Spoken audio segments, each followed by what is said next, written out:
দিদি দিদি না বারাসাত মেডিকেল কলেজ দিদি দিদি এক মিনিট দিদি আমাদের medical college Barasat medical college দিদি শুনেছে দিদি দিদি আপনাকে তো অভিযোগ করলো ঠিক আছে গরিস দিদি দিদি সুপার ট্রান্সফার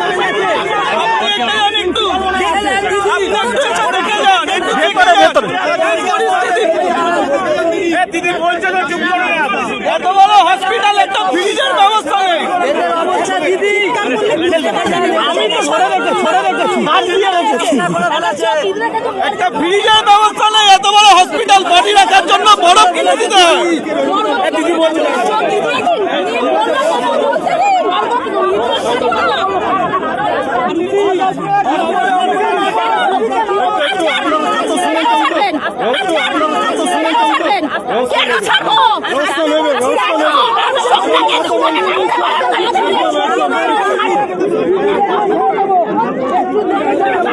দিদি হাসপাতাল দেখে যান হাসপাতাল কি অবস্থা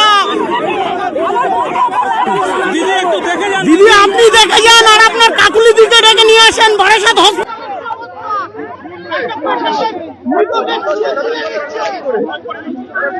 মৃতদেহ চোখ তুলে নিচ্ছে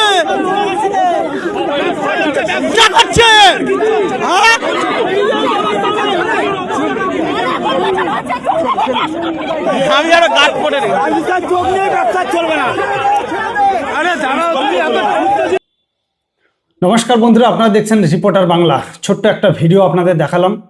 মুখ্যমন্ত্রীর গাড়ি ঘিরে কিন্তু প্রচুর বিক্ষোভ দেখাচ্ছেন মানুষ। ঘটনাটা হয়েছে বারাসাত যে যশোর রোড রয়েছে সেই দিক দিয়ে মুখ্যমন্ত্রী ফিরছিলেন, তো সেখানে কিন্তু বিক্ষোভ দেখাতে শুরু করেন প্রচুর মানুষ। আপনারা পুরো ভিডিওতে দেখতে পেলেন। তবে একটা জিনিস খুব ভালো লাগছে যে মানুষ জাগতে শুরু করেছে এবং আগামী দিনে মানুষ তার উত্তর দেবে। সেটার জন্য আপাতত এই ভিডিওগুলো দেখলে একটু শান্তি আসে যে হ্যাঁ, কিছু না কিছু একটা আভাস পাওয়া যাচ্ছে। তো অভিযোগ যেটা পাওয়া যাচ্ছে যে বারাসাতের একটি হাসপাতালে সেখানে মৃতদেহের রাখা আছে মর্গে, সেখান থেকে তার চোখ তুলে নেওয়া হয়েছে। যাকে বাংলায় বলা হয় যে মৃতদেহর চোখ চুরি করে নেওয়া হয়েছে। এবং সব থেকে আশ্চর্যের বিষয় যে বারাসাত যে মেডিকেল কলেজ রয়েছে, মেডিকেল কলেজ বুঝতে পারছেন তো, সব রকমের ব্যবস্থা সেখানে থাকে। এবং যারা ইন্টার্নশিপ নতুন যারা ছাত্রছাত্রী ডক্টরেট পড়ছে তারা কিন্তু সেখানে ট্রেনিংয়ের জন্য আসেন। আর সেই বারাসাত মেডিকেল কলেজে মৃতদেহ রাখার মতো একটা ফ্রিজ নেই। ফ্রিজ বলতে যেটাকে হিমঘর বলা হয়ে থাকে, তার কোনো পরিস্থিতি নেই। এটা কোন রাজ্যে আমরা আছি? পশ্চিমবঙ্গে থেকে যদি এখনো পর্যন্ত যে রাজ্যের মুখ্যমন্ত্রী বলে থাকেন যে আমি প্রায় কাজ শেষ করে ফেলেছি, উনি অ্যাকচুয়ালি ঘুরে বোঝাতে চাইছেন যে আমি তৃণমূল কর্মীদের বা তৃণমূল যারা করেন তারা কি করে গোছাবে সেই কাজটা আমি কমপ্লিট করেছি। সেটা বাংলার জনগণ বুঝতে একটু দেরি করেছে, কিন্তু তিনি বলে থাকেন যে আমি প্রায় কাজ কমপ্লিট করে দিয়েছি। চিন্তা করতে পারছেন এই পশ্চিমবঙ্গে এই মানুষ একটা মৃতদেহের চোখ চুরি করে নিয়ে পালিয়ে যাচ্ছে। এটাই হচ্ছে আমাদের পশ্চিমবঙ্গ। যাই হোক, মমতা বন্দ্যোপাধ্যায় আজকে গেছিলেন মতুয়াদেরকে বোঝাতে। তিনি বুঝতে পেরেছেন যে মতুয়া ভোট কিন্তু এই মুহূর্তে প্রায় 80% কিন্তু ওনার বিপক্ষে।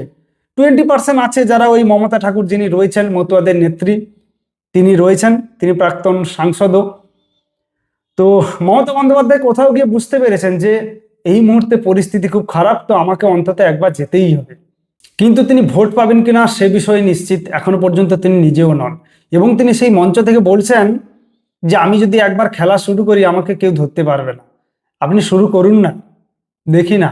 লাস্ট 14 বছরে তো অনেক খেলা খেলেছেন, যদিও আপনার সবসময় পা ভেঙে যায়, হাত ভেঙে যায়, আরও অনেক কিছু গল্প আপনি বলেন, দেখান, সেগুলো দেখি। তো দেখান না খেলা একবার, দেখি কি খেলা খেলতে পারেন। তো যাই হোক, এটাই আপনাদের বোঝানোর চেষ্টা করছি যে ইনি হচ্ছেন রাজ্যের মুখ্যমন্ত্রী মমতা বন্দ্যোপাধ্যায়, যিনি মুখে বলেন যে আমি মানুষের সাপোর্ট পাই, কিন্তু বাস্তবে দেখা যাচ্ছে যে মানুষ ওনার গাড়ি ঘিরে প্রত্যেকটা জায়গায় বিক্ষোভ দেখাচ্ছে। আজকে হয়েছে, পরেও হয়তো হতে পারে কোথাও গেছেন সেখানে হয়তো মানুষজন বিক্ষোভ দেখাতেই পারে, দেখাবে অবশ্যই। কেননা দিন যা আসছে সামনের দিন, মানুষ বিক্ষোভ ছাড়া আর কোনো রাস্তা পাচ্ছে না। কারণ এই মুহূর্তে এই পশ্চিমবঙ্গে কোনো কাজ এখনো পর্যন্ত মমতা বন্দ্যোপাধ্যায় করেই উঠতে পারেনি যে তিনি গর্ব করে বলবেন যে হ্যাঁ আমি অনেক কিছু করেছি। প্রত্যেকটা জায়গায় প্রত্যেকটা তাদের নেতা নেত্রী রয়েছেন, তারা শুধুমাত্র মানুষকে ভয় দেখিয়ে কি করে মানে জোর করে ভোটটা পাওয়া যায় সেই রাস্তা তিনি এতদিন করেছিলেন। এবার এসআইআর হচ্ছে, বজায় থাকবে, কেননা এনাদের চরিত্র কোনোদিন পাল্টাবে না।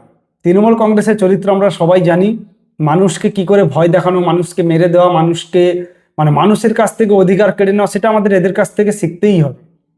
তো মমতা বন্দ্যোপাধ্যায়কে যখন মানুষজন চিৎকার করে বলছে দিদি আসছেন, যখন এসেছেন, যখন আপনি মেডিকেল কলেজ ঘুরে যান, হাসপাতালটা দেখে যান, কোনো মানে এখানে কোনো ব্যবস্থা নেই, তো তিনি যারা সাংবাদিক ছিলেন আপনারা দেখতেই পেলেন, সাংবাদিকরা যখন বুম নিয়ে মাইক্রোফোন নিয়ে ছুটে যাচ্ছেন, তিনি ঠেলে দিচ্ছেন যে না আমি এখন কিছু বলবো না। তিনি বুঝতে পেরেছেন যে কিছুই তো হয়নি রাজ্যে, আমি এর কি উত্তর দেব, উত্তর দেওয়ার মতো কিছু তো নেই আমার কাছে। মানে এটাই হচ্ছে বর্তমান পশ্চিমবঙ্গের চিত্র, যে রাজ্যের মুখ্যমন্ত্রী প্রত্যেকটা জায়গায় গিয়ে মিথ্যে কথা বলে আসছেন, বলছেন আমি এই করে দেব সেই করে দেব, কিন্তু বাস্তব চিত্রে কিচ্ছু হচ্ছে না। তো আগামী দিনে মানুষ কি মানে কি করবে সেটা মানুষ আগে থেকেই ঠিক করে নিয়েছে আমার যেটা মনে হচ্ছে। তো পরবর্তী বিষয় সেটা অবশ্যই আমরা দেখতে পাবো। তো এই মুহূর্তে যে খবরটা আমি আপনাদের দেখালাম, যে মানুষ জাগতে শুরু করেছে, বিক্ষোভ দেখাচ্ছেন, এবং আগামী দিনেও যারা বুঝতে পারবে যে হ্যাঁ মমতা বন্দ্যোপাধ্যায় একমাত্র হচ্ছে ভারতবর্ষের মধ্যে একমাত্র মুখ্যমন্ত্রী যিনি 90% কথা মিথ্যে কথা বলেন।